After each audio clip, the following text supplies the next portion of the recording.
Dnes vám v krátkosti ukážem, aké problémy nás stretávajú pri predaji nehnuteľnosti, hlavne pri rodinných domoch na nejakých dedinách, kde častokrát nie sú zapísané niektoré stavby, ktoré by zapísané mali byť.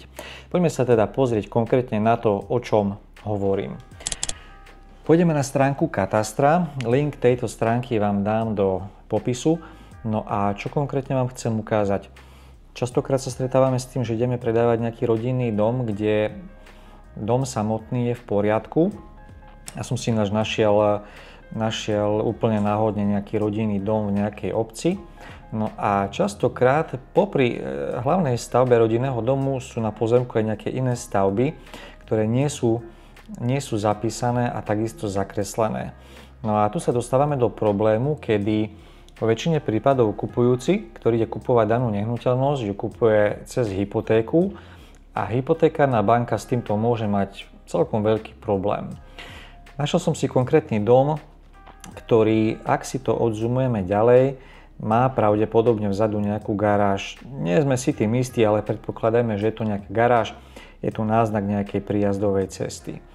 Keď si to ale zazumujeme, tak vidíme, že táto garáž ale nemá samostatnú parcelu a takisto je označená len v podstate tenkými čiarami.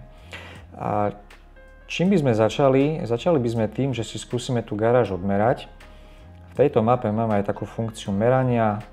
To znamená, že tu si zapnem a bodmi si obídem, aká tá stavba približne veľká je. Nie je to úplne presné, ale vyšlo nám, že je to približne 32 m². To znamená, že je to viac ako 25, čo zákon hovorí, že stavby do 25 m² sú malé stavby a stačí len nejaké ohlásenie. Je to teda väčšia stavba a nemáme ju ale zakreslenú. A keď sa pozrieme na list vlastníctva, dáme si úplný,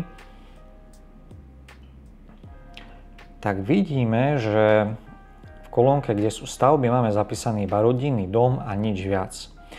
To znamená, že pokiaľ to je garáž, v podstate stavba na 25 m², tak nie je momentálne zakreslená ani zapísaná. Ak by prišiel kupovať niekto na hypotéku, bol by s tým pravdepodobne problém a bolo by potrebné danú stavbu zlegalizovať. Ja som si našiel aj inú nehnuteľnosť v inej obci, kde sme pred časom robili aj predaj tejto nehnuteľnosti. Garáž tam takisto zapísaná nebola, tak sme to riešili. Jedná sa konkrétne o túto parcelu. No a táto tu samostatná stavba je momentálne garáž.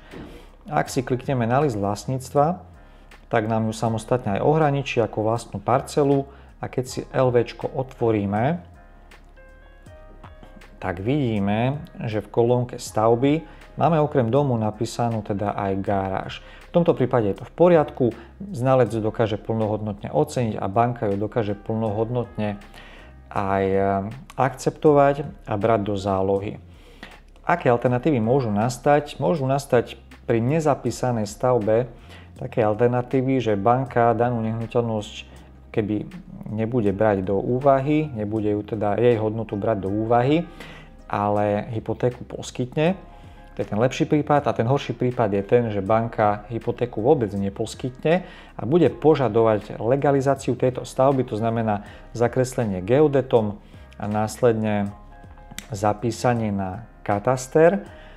A až keď bude táto stavba zapísaná na katastri, vtedy bude možné riešiť samotnú kúpu tej nehnuteľnosti, respektíve predaj alebo financovanie. S týmto sa stretávame naozaj pomerne často, ale väčšina maklérov sú ochotní a schopní túto problematiku riešiť tak, aby bola nehnuteľnosť úspešne predaná. Či aj vy máte v poriadku alebo nemáte v poriadku svoje nehnuteľnosti, si viete pozrieť naozaj takto veľmi jednoducho na katastri cez takúto mapu. Ako hovorím, link vám dám do popisu. Ak by ste náhodou tam mali nejaký problém, tak sú potom riešenia, ako to dať celé do poriadku. Ahoj.